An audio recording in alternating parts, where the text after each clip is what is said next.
Purity के 100 से भी अधिक इंटरनेशनल पैरामीटर्स। कि छात्रवृत्ति घोटाला हुआ था कि नहीं हुआ था?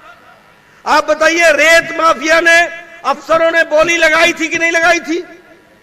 आप बताइए कि विकास के काम को रोकने के लिए 1350 रुपए की 350 करोड़ रुपए की टैक्स की चोरी हुई कि नहीं हुई? आपको मालूम है इसमें कौन इन्वॉल्व था? छापेमारी में किसके हुए? कमलनाथ जी के भतीजे ने 2019 में छापेमारी में 1350 करोड़ रुपए से ज्यादा की टैक्स की चोरी की। ये 15 महीने का किस्सा है भैया।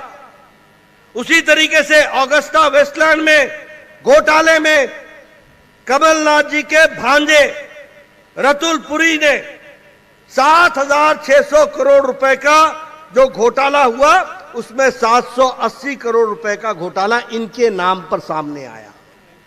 मतलब कमलनाथ तो छोड़े, भतीजे और भांजे भी लगे हुए हैं। ये 15 महीने का किस्सा है भैया। इसीलिए मैं बोलता हूं, कांग्रेस पार्टी की सरकार भ्रष्टाचार की सरकार, अनाचार की सरकार, आपके साथ अत्याचार करने वाली सरकार है। अब मैं आपसे पूछता हूं, बताओ 9 साल में मोदी जी के नेतृत्व में देश आज 5वें नंबर की अर्थव्यवस्था बन गई कि नहीं बन गई? बन गई कि नहीं बन गई? देश मजबूत हुआ कि नहीं हुआ? और अब मैं आपको बताता हूं, 2024 में आप फिर मोदी जी को प्रधानमंत्री बनाओगे और 2027 में भारत तीसरे नंबर की अर्थव्यवस्था बन जाएगी। तीसरे नंबर की अर्थव्यवस्था।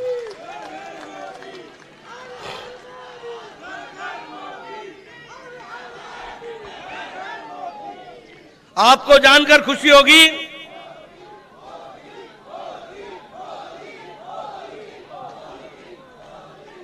आपको जानकर खुशी होगी कि दवाइयों के क्षेत्र में भारत आज दुनिया को 168% ज्यादा दवाई दुनिया को बेच रहा है।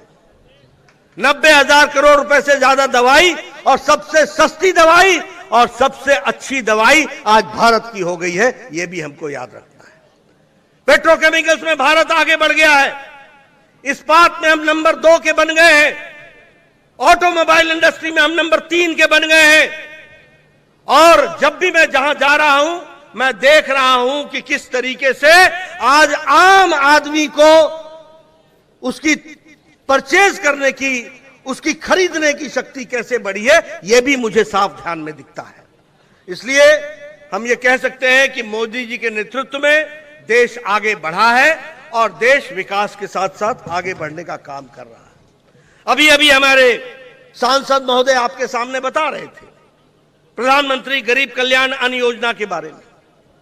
आज 80 करोड़ की जनता को 5 किलो गेहूं या 5 किलो चावल और 1 किलो दाल 80 करोड़ की जनता को दिया जा रहा है।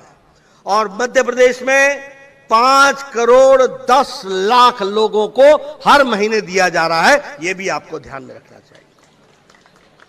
और इसी तरीके से प्रधानमंत्री आवास योजना में जहां 4 करोड़ घर बने हैं, वहीं 47 लाख घर यहां बने हैं। और आपके यहां खरगोन में 1,23,000 घर बने हैं। यह भी आपको याद रखना चाहिए। लेकिन मैं आपसे पूछता हूं, जब 15 महीने की सरकार थी कमलनाथ की, तो इन्होंने आवास योजना में घर बनाना बंद कर दिया था कि नहीं कर दिया था? कर दिया था कि नहीं कर दिया था? रोका था कि नहीं रोका था? अब तुमने भी उनको चुनाव में रोक लेना और कमल खिला देना, विकास की तरफ आगे बढ़ चलोगे।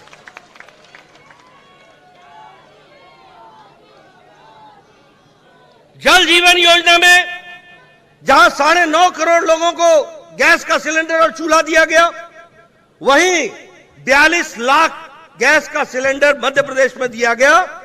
और आपके खरगोन में 1,90,000 लोगों को गैस का चूल्हा दिया गया। और राखी पर 100 रुपए का आपको गिफ्ट भी मिला, 200 रुपए का, और 100 रुपए का आपको उज्ज्वला बहनों को, उसके लिए भी आपको जो सब्सिडी मिली है वो आपके ध्यान में है। प्रधानमंत्री स्वच्छता योजना में जहां 11 करोड़ इज्जत घर बने, 11 करोड़, वहीं आपके मध्य प्रदेश में 73 लाख इज्जत घर बने हैं। 73 लाख। मित्रों, मैं आपसे बताना चाहता हूं और आप याद रखना इन बातों को। जब आप सचिन जी बिरला को वोट डालोगे तो याद रखना, आपसे मैं पूछता हूं, जब मोदी जी ने स्वच्छता अभियान की बात लाल किले के प्राचीर से की थी तो यही कांग्रेसी भाइयों ने खिल्ली उड़ाई थी। ये प्रधानमंत्री स्वच्छता की बात लाल किले के प्राचीर से करता है। उनको भारत मालूम नहीं था कि 12 करोड़ बहनें अपने दैनिक नित्य क्रम के लिए सड़कों पर और खेतों में जाया करती हैं। अगर 12 करोड़ बहनों को इज्जत देने का काम किया तो नरेंद्र मोदी ने किया, यह भी हमको याद रखना चाहिए। और जब हम 12 करोड़ कहते हैं तो 12 करोड़ बच्चे भी जुड़ते हैं, 12 करोड़ परिवार भी जुड़ते हैं। उनको इज्जत देने का काम किया गया। उसी तरीके से प्रधानमंत्री किसान सम्मान निधि में 11 करोड़ किसानों को बोलो हर चौथे महीने 2-2 हजार मिल रहा है कि नहीं मिल रहा है? मिल रहा है कि नहीं मिल रहा है? तो एक तरफ फरेबों की सरकार, लूट की सरकार, घोटाले की सरकार, और एक तरफ लोगों के लिए काम करने वाली सरकार। यह भी आपको याद रखना चाहिए, यह भी आपको मैं बताना चाहता हूं। मित्रों, अगर मैं मध्य प्रदेश की बात करूं और शिवराज सरकार की बात करूं, आज अभी हमारे सचिन जी मेरे से बात कर रहे थे, वो मैं आऊंगा काट